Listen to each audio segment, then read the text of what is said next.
his weight is not encouraging because I really love a chubby babies. We need breast milk to make the baby to reach a certain milestone because breast milk is everything.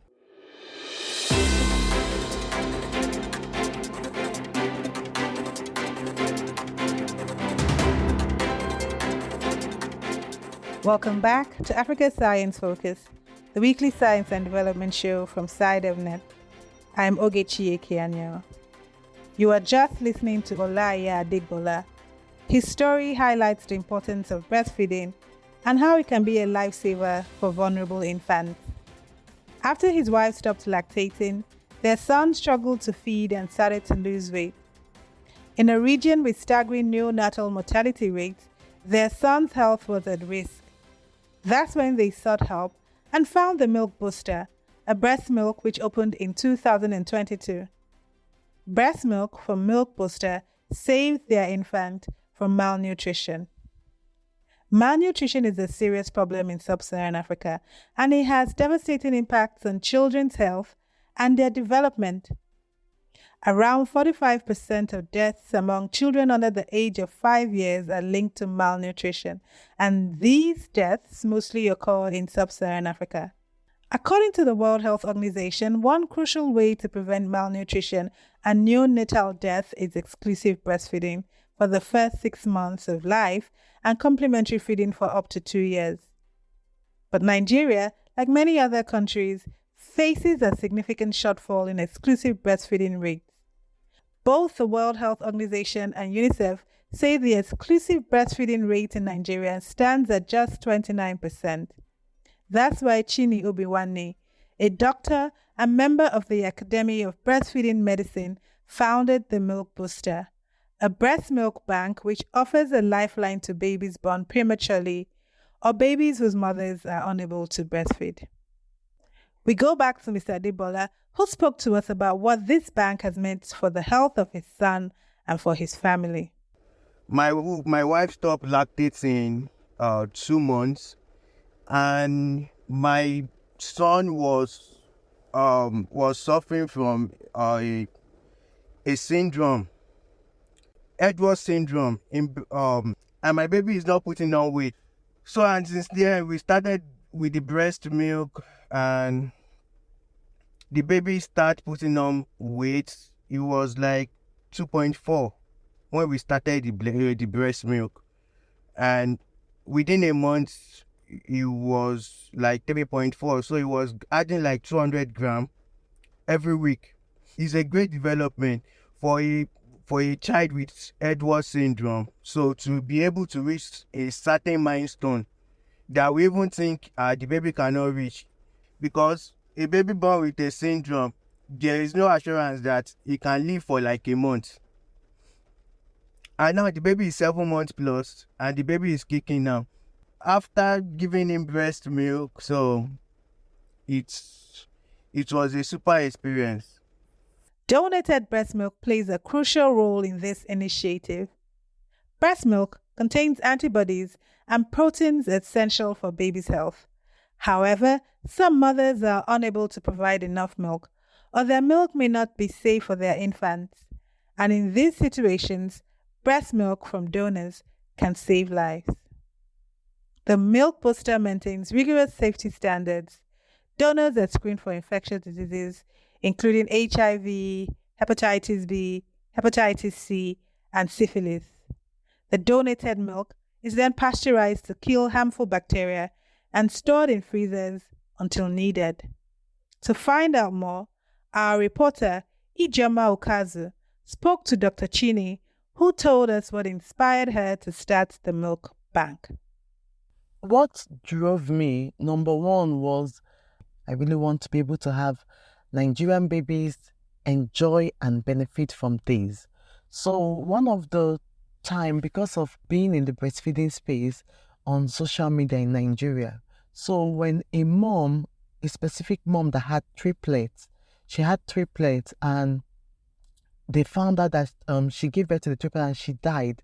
So when she died, there was a call out. The pediatricians have sent the family members go and find breast milk. So when they did that, the whole thing came online. So people that know me sent lots of these messages, same message to me, that this mom died, she has triplet and she needs breast milk.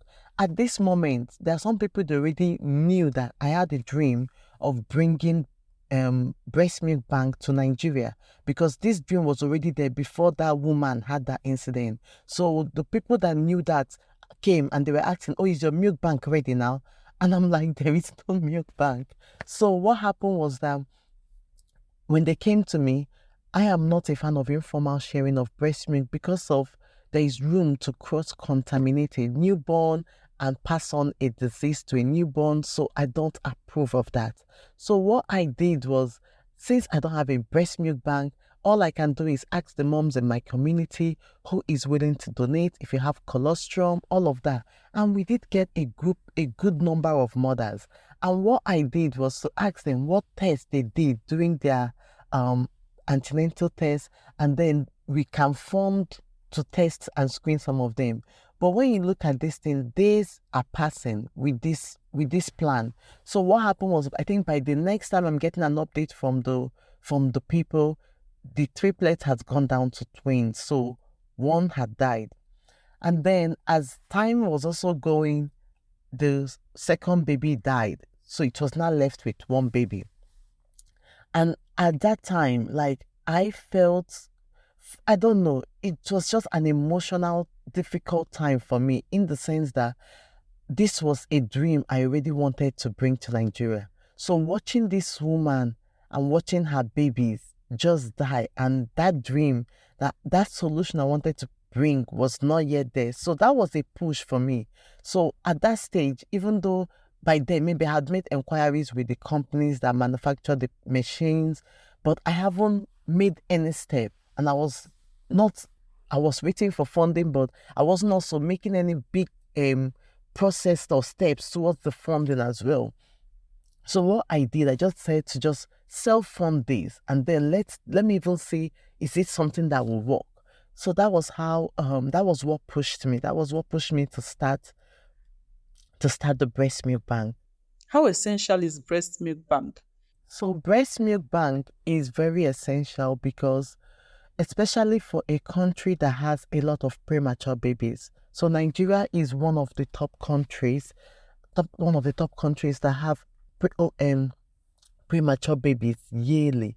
The last record that I saw, it was over 700,000 premature babies born. So this is a lot of numbers, and when you look at it, studies have shown us time and time again that for those babies to survive, they have a higher chance to be able to grow, be able to recover from whatever illness, and be able to be discharged from the neonatal ICU earlier and faster when they are giving breast milk, because of the benefits that come with breast milk that is not in manufactured infant formula.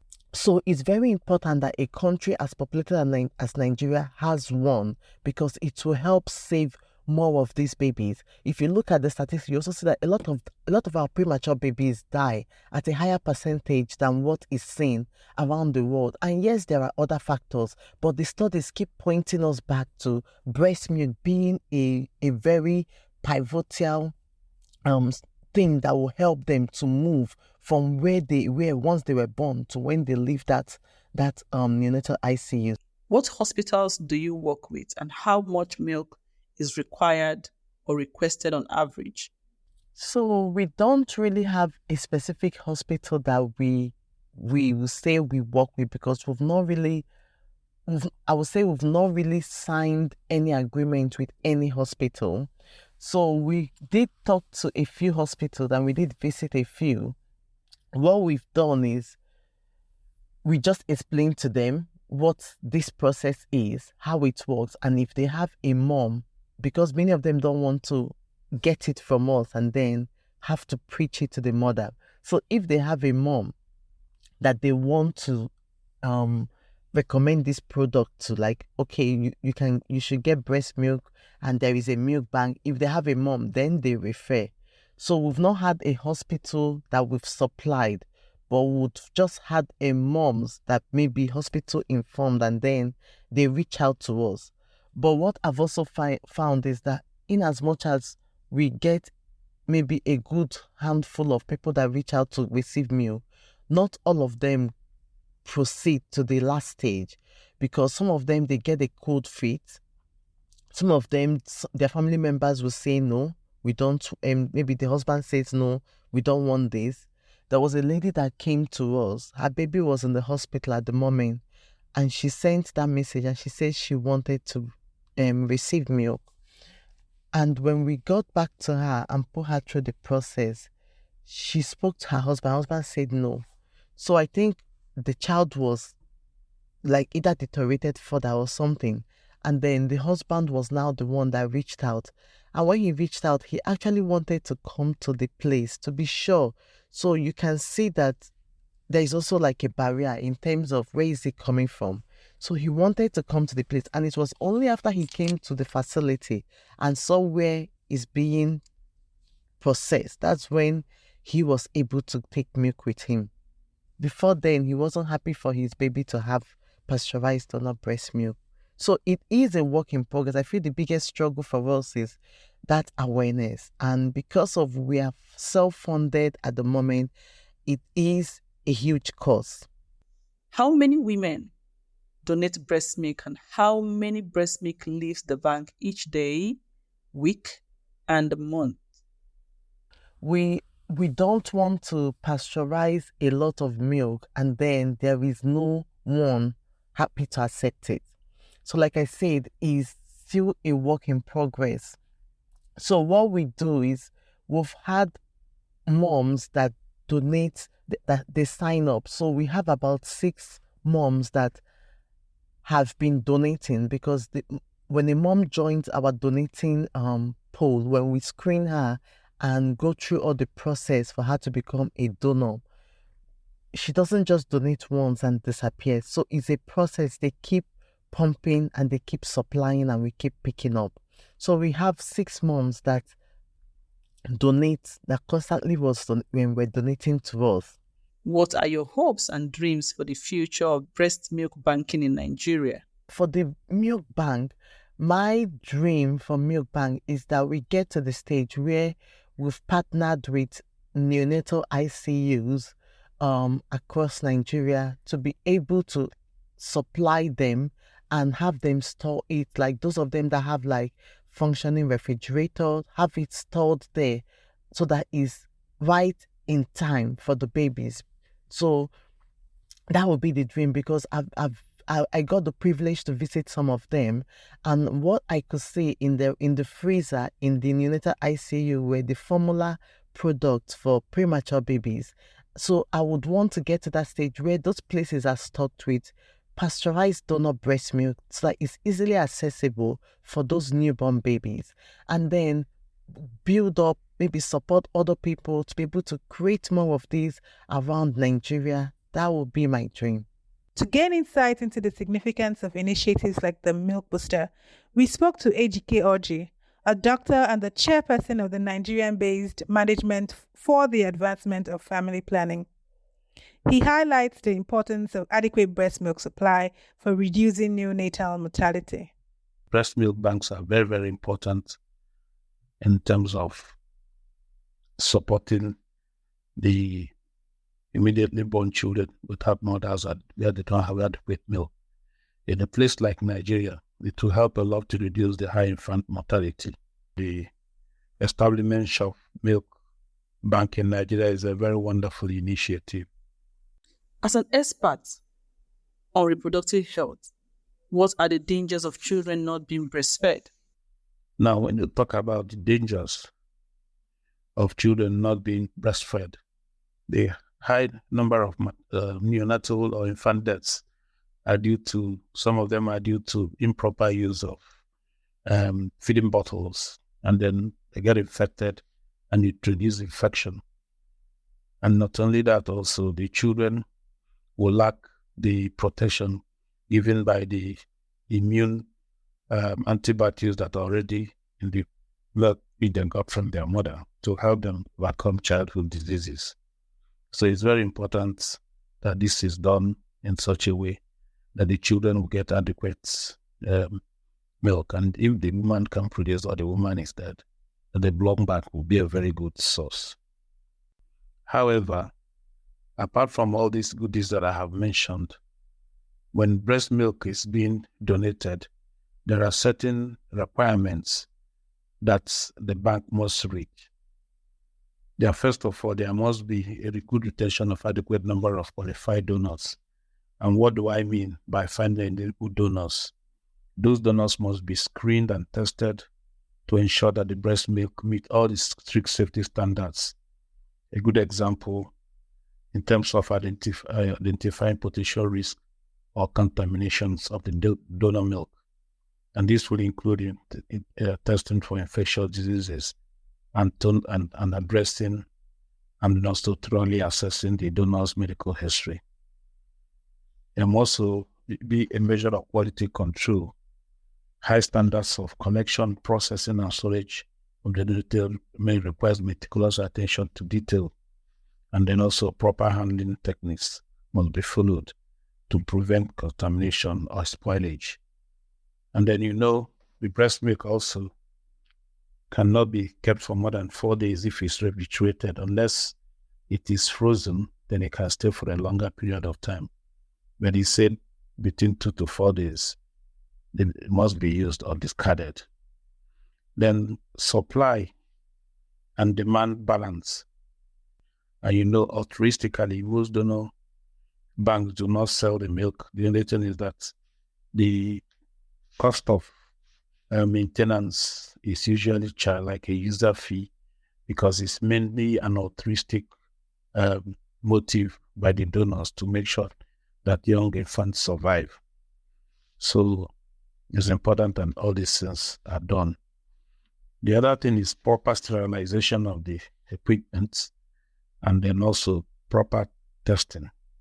If you don't test properly, things like HIV, one of the major distances is mother-to-child transmission.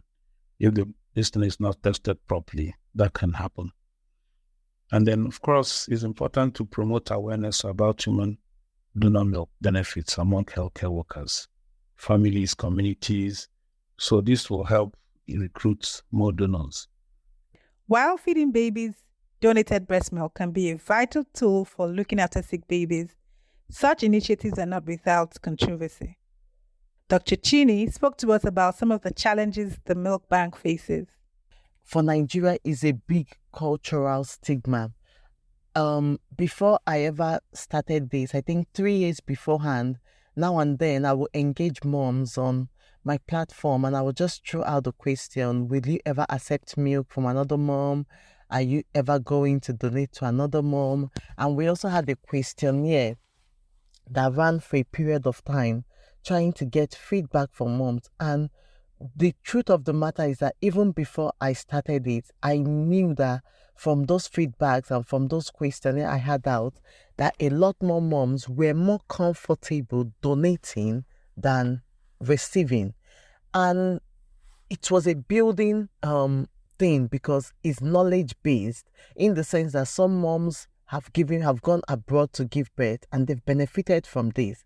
And then the rest of the other ones like this, and this is also social class based as well. So I find that educated moms are the ones that will even donate. Like the lower class moms, we've not been able to access any of them to donate. And I believe a lot of it has to do with maybe the platform that we are on. We're not really on a platform that has access to so much of them. And they will require a different kind of education as well. So a lot of it lies with education, preparing people. But what I have seen, which was also what I noticed from the feedback as well, was that the people that do request for it are those that are in desperate need of it. So the likes of a mom that gives birth prematurely, I've found it time and time again that pediatricians in Nigeria's neonatal ICU, they always send parents out, go and get breast milk. So like a mom I was talking with yesterday, she had a baby at 34 weeks, and that baby is in the ICU, and she's just been sent out to go and find breast milk. So I've seen this time and time again. But the thing is that when they go out, they can't find breast milk, a random breast milk from a random person. So, and to prevent that kind of information sharing, so all it comes down to is constant education. At this moment, I feel the ones that we're servicing are only the ones that really need it, the ones that are in desperate need of it because their doctors are saying this is what we need and this is what your baby needs. But those of them that their babies are not sick really, that don't feel that they need it, they will always opt for the infant formula. So we have a lot of education to cover, and also being a lean business. So without all the funding, because at the moment we're the one funding it, so without all the funding that is needed, so it's taking some time to be able to educate the healthcare practitioners and as well educating the community. How do you overcome the challenges of erratic power supply and lack of awareness? Obviously, there is no business in Nigeria that does not have issues with power supply. We have had to do what every other one does. We had to buy a lister. We had to get diesel supplies every week. So it's quite a challenge. We had a period where, for some reason, I don't know what happened with the PHCN in our area, and the light was not coming for like a good period of time. And all those days, like it was over a month, that whole period, we only functioned with diesel and lister, and it was expensive. And even with the rising cost in Nigeria, how diesel has gone up further in price is affecting us seriously as a manufacturing company, because we can't rely so much on the PHCN. We have to rely on diesel more than the PHCN, and it's expensive.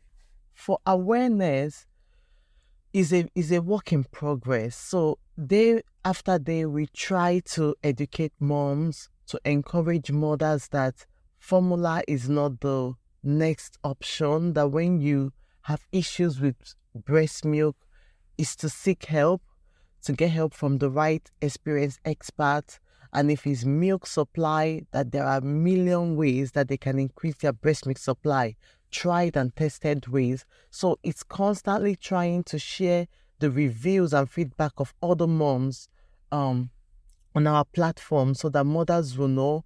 It's constantly trying to relate with the healthcare practitioners to explain to them, because many of them are caught up, like I know, in the workspace, so they are not updated with what happens in terms of what solutions mothers are seeking out outside their space.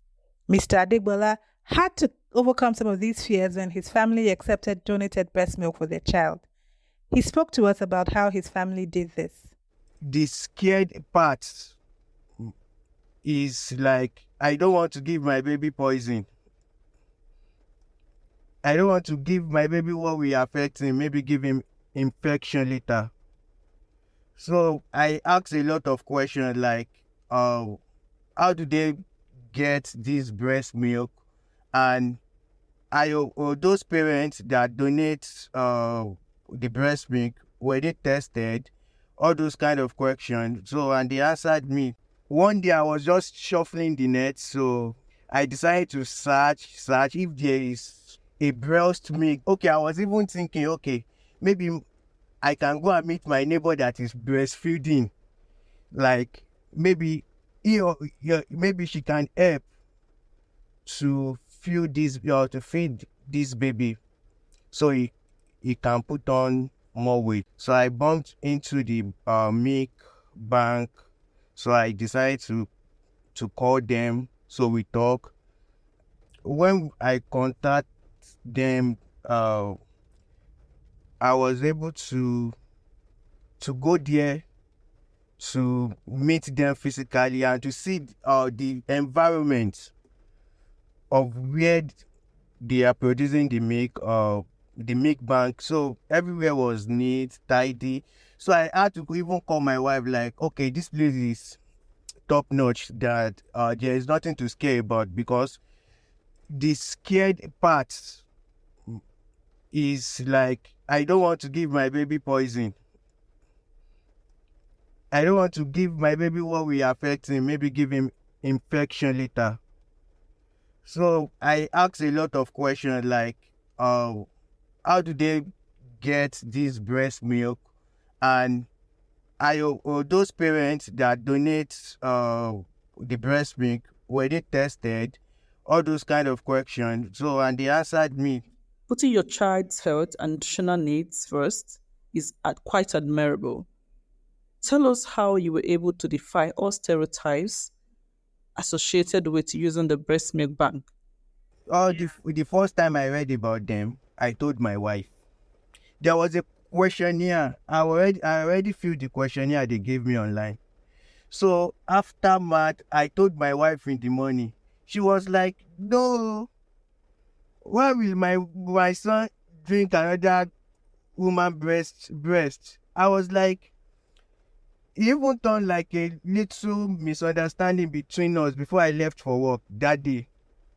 So after math, I think after 2 weeks, so we went for our son immunization, and he was the smallest. So those nurse, there is one nurse that attended to us was like, "Kilo shomoyi, like what's wrong with this boy?" So we had to explain.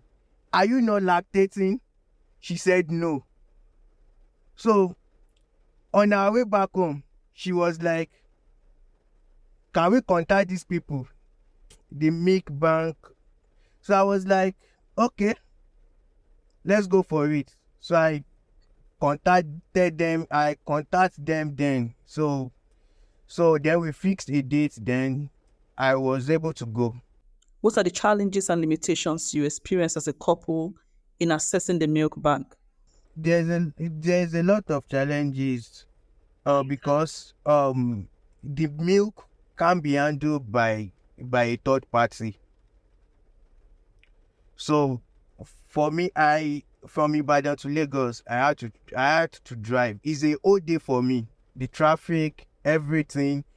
So we even plan of maybe sending by air to Ibadan, but it won't even work because before you get to Ibadan, so they may not handle it with care, and it's something that is, if baby is taking something with infection, it's not good for the baby, and it's not good for us as a parent because we are going to spend double. So we really want, like, if the milk booster is in Ibadan, is in Lagos, is in Enugu, so people will be able to access it. So the main challenges and the problem is the distance. That's all from us from Africa Science Focus today. If you want to find out more, head to the SciDevNet website. That's www.scidev.net. Today's show was produced by Alice Hurst with editing by Ogechi Anyanwo and Titi Lope Fadere. Reporting was done by Ijoma Okazu. I'm Ogechi Anyanwo. Until next time, goodbye.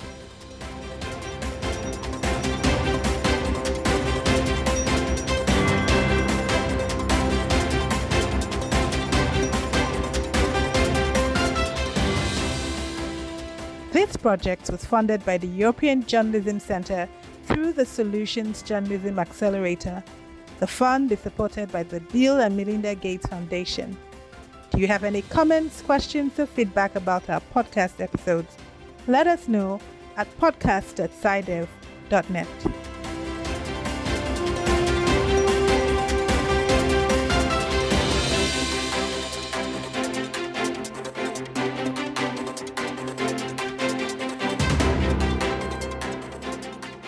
Africa Science Focus is produced by SciDevNet and distributed in association with your local radio station.